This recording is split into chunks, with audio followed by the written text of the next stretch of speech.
goes Muhammad Ali. February 10th, 1962, professional boxer Muhammad Ali was knocked down for the first time in his life by Sonny Banks.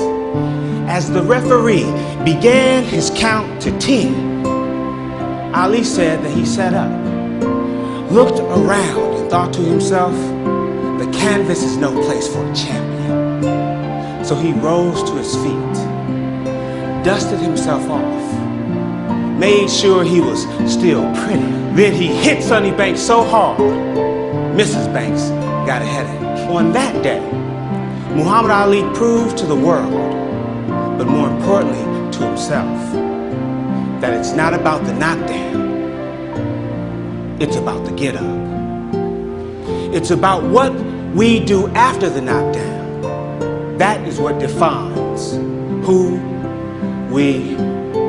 Boxer or not, I believe I can say at some point we all get hit on the blind side, knocked upside the head, pow, by life.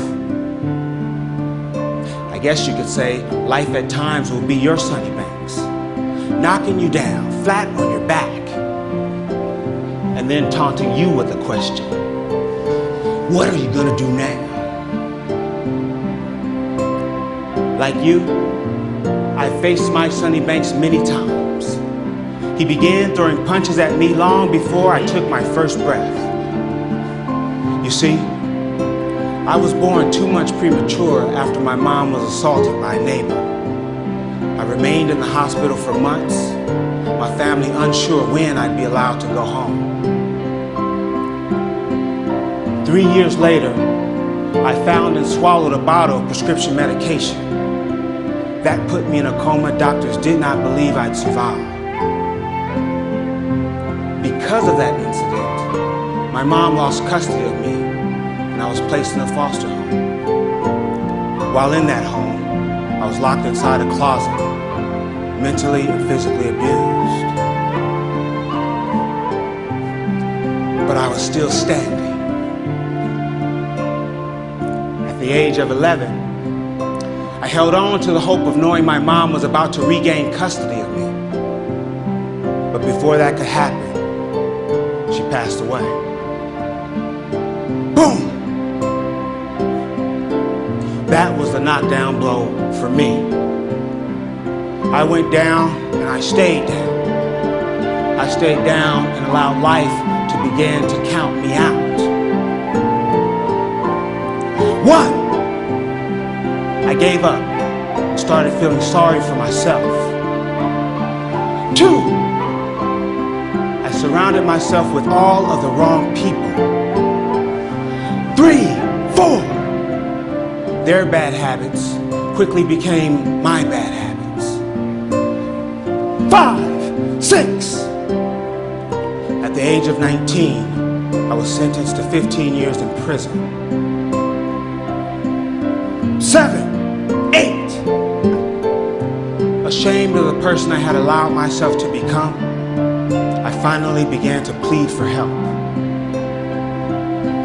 9.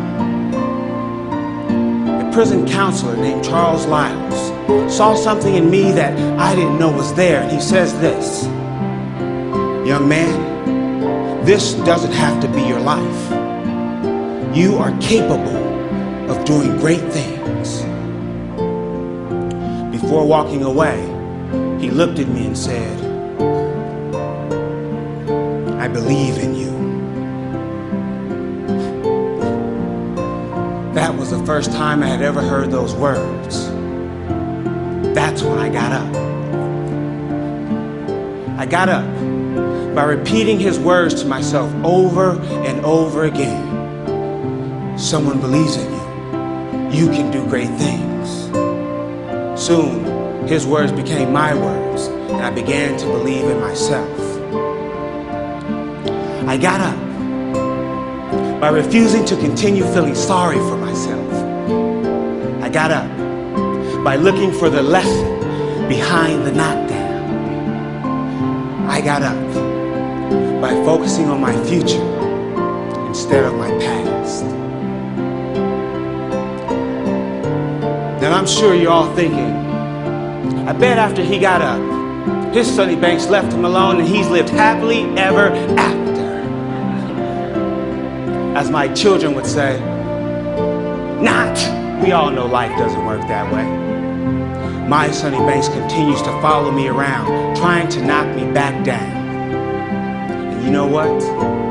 Sometimes he succeeds. But I get up, I brush myself off, and move forward. When did you get up? Or have you? Perhaps you're preparing to fight some of life's toughest opponents. Maybe your back is already on the canvas. I don't believe it matters where you are. As long as you know there have been others that have faced those same opponents and won, then you have to know that it's possible that you too can win. On that day in 1962, everyone that witnessed that fight knew Muhammad Ali was down, but only he knew he wasn't out.